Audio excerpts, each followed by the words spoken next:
This is the Spartan Body Mind Podcast. I'm your host, Seth Winterhalter. The Spartan Body Mind program, and that's the Facebook group, the free Facebook group. Encourage you to come over and join.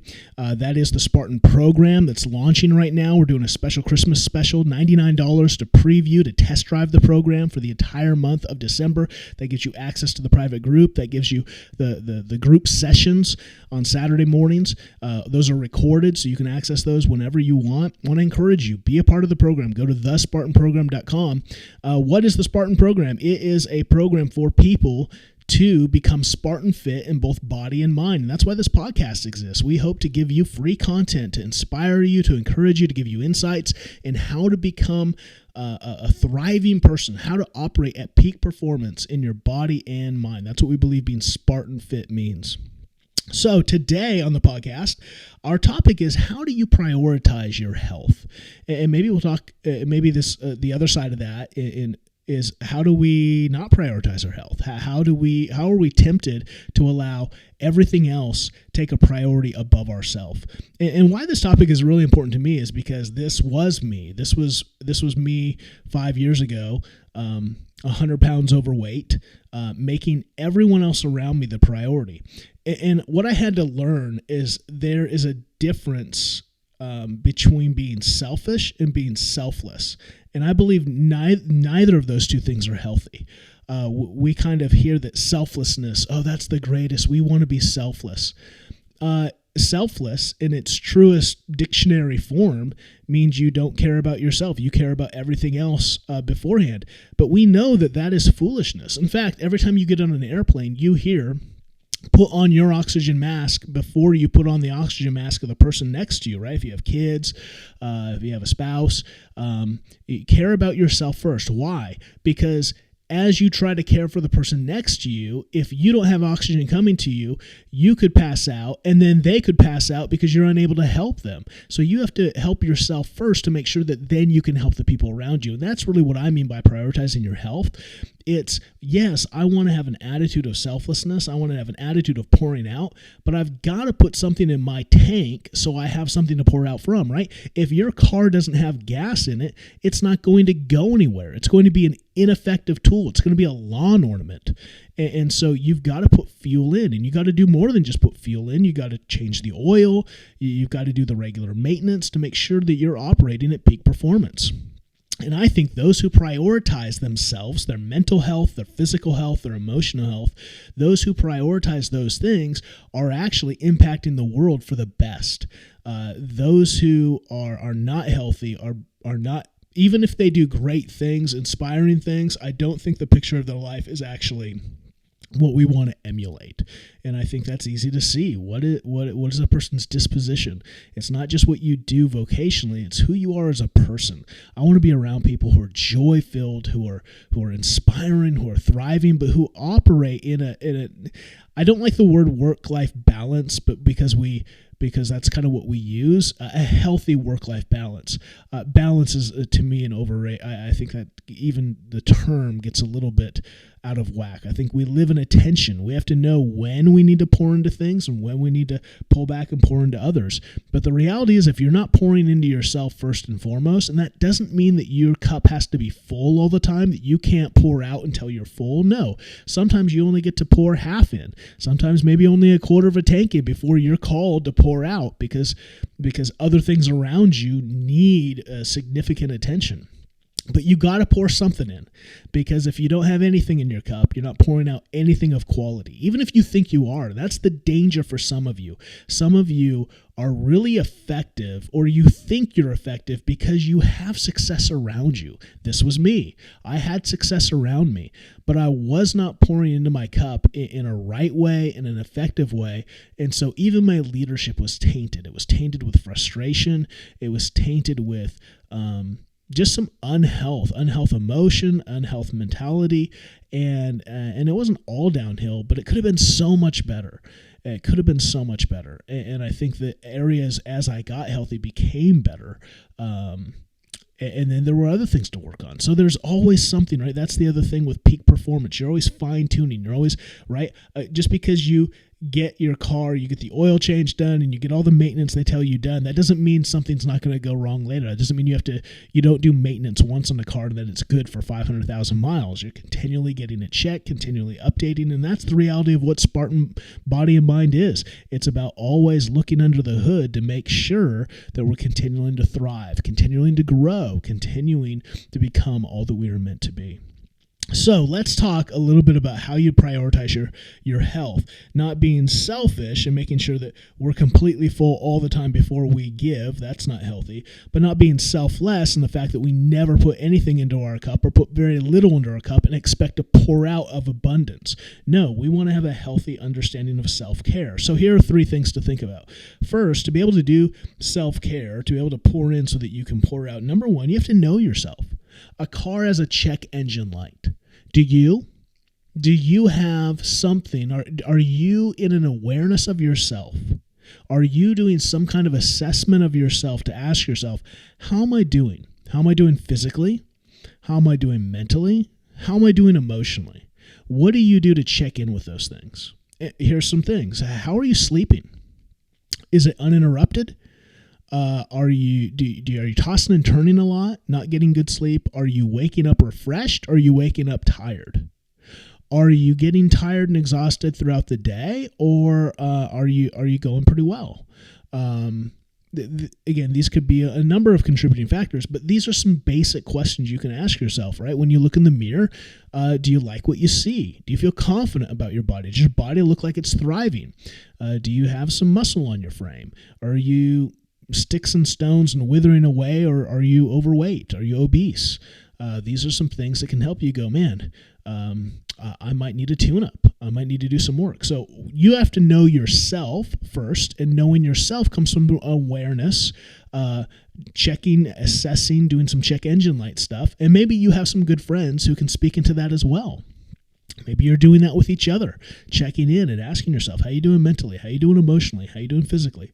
It's good to have a check engine light yourself, but it's also good to get diagnosed by people who know you the best, who you can be really honest and transparent with. So that's number 1, know yourself. Number 2, how do you prioritize your health? Well, you need to know your purpose. You need to be able to see then why your health matters. Why is it important to be physically healthy, mentally healthy, and emotionally healthy? Well, first off, you're a human. And as a human, you live in a world with other humans. And so you impact other people.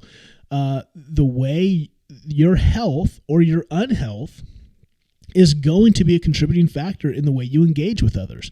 If you're unhealthy emotionally, that's going to come across to others, and others are going to be impacted by that unhealth. If you're unhealthy physically, that is going to inspire or uninspire people. I want to be healthy because I want my kids to see a picture of health. I don't want them to see a picture of unhealth. I want them to see a robust dad. I want them to see someone who is able to engage in anything I want to do in life. There's nothing off the table for me because I have the health to do anything I put my mind to. Doesn't mean I'm going to do everything, but it means they look at their dad and go, man, my dad is healthy. He's whole. He sleeps well. He has energy. He has energy to play with us. He has energy to go out and do things. He works hard. He's healthy, and he doesn't. It's one thing you might say, well, I work hard. I want to work hard for my kids. Great, but do you come home just exhausted? Do you come home, a bit like emotionally unhealthy? You're really short with your kids.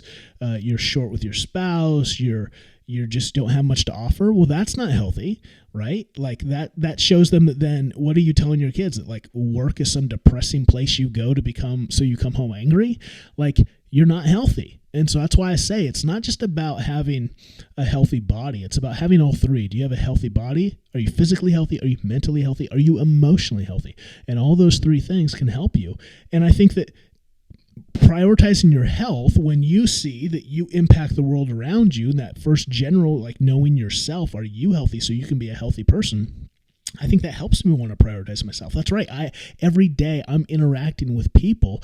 I'm interacting with the world. I want to bring a picture of heaven to the earth, not a picture of hell. And if I'm unhealthy, I'm more likely going to bring a picture of hell. I'm going to more likely bring a picture of things that are that are unhealthy emotionally, unhealthy mentally, unhealthy physically.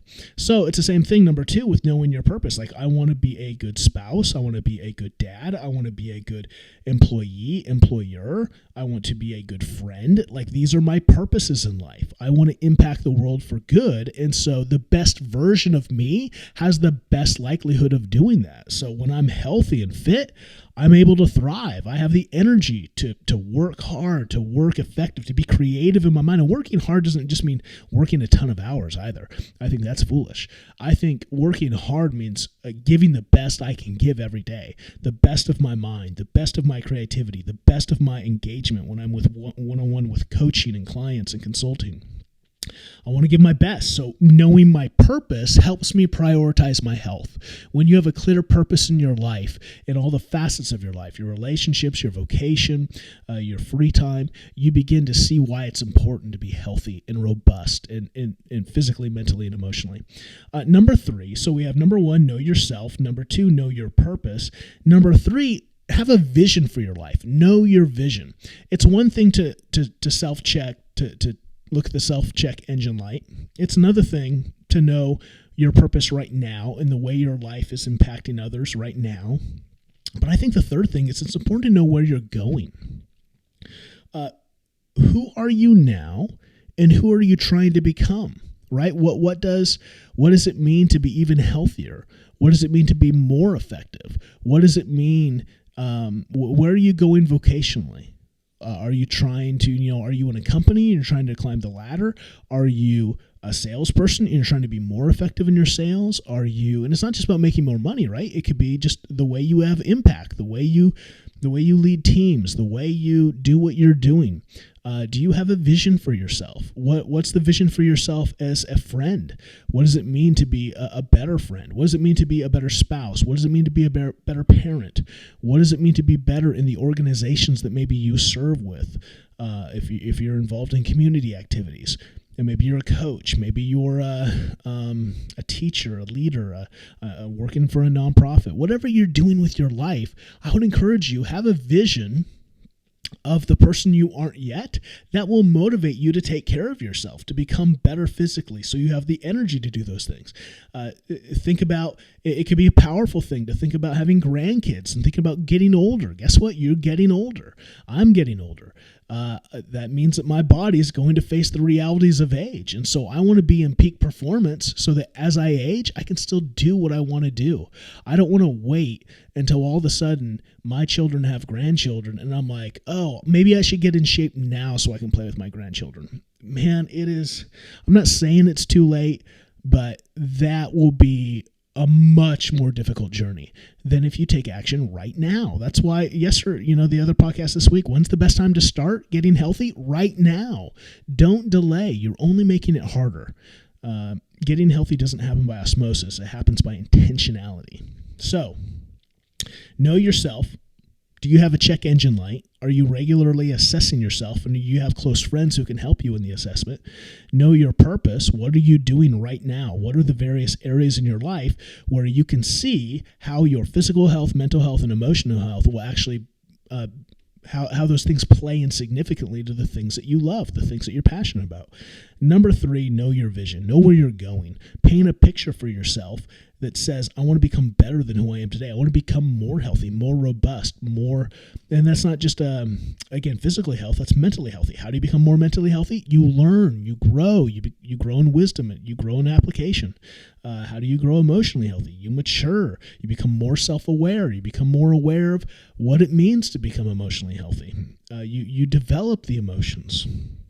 You learn what it means to become more joyful, more rooted, more satisfied. So there's all kinds of work there to do, and this is why it's important to prioritize your health, because the healthier you are, the healthier the things around you become. Be someone who is an agent of health. Be someone who's fertilizer to the world around you instead of weed killer, right? That's your 2 options. If you prioritize your health, you're going to become fertilizer and help the things around you grow. If you don't prioritize your health, if you don't pour into yourself before you pour out, you're going to become a weed killer and you're going to start to kill the things around you. So there it is. Why do we prioritize our health? Because we want to be a fertilizer, not weed killer. Thanks for joining today's episode of the Spartan Body Mind Podcast. I want to encourage you to join the Spartan program. Again, we're doing a special $99 test drive. Come test drive the membership, spend a month with us and be a part of the group sessions. And then if you think, man, this is awesome, which I think you will, I think you will be so blown away by the content and what we're doing. And you're going to see, wow, I thought this was just going to be a program that helped me lose some weight. And this is transforming me. This is helping me become someone I didn't even know was possible to become. That is my aim. That is my goal. This is a results program, and I'm interested in the result of you becoming the best version of you. And so if that interests you, go to thespartanprogram.com and check us out. We'd love to see you there, or join the free Facebook group. We'd love to see you there as well. Until next time, we'll see you later.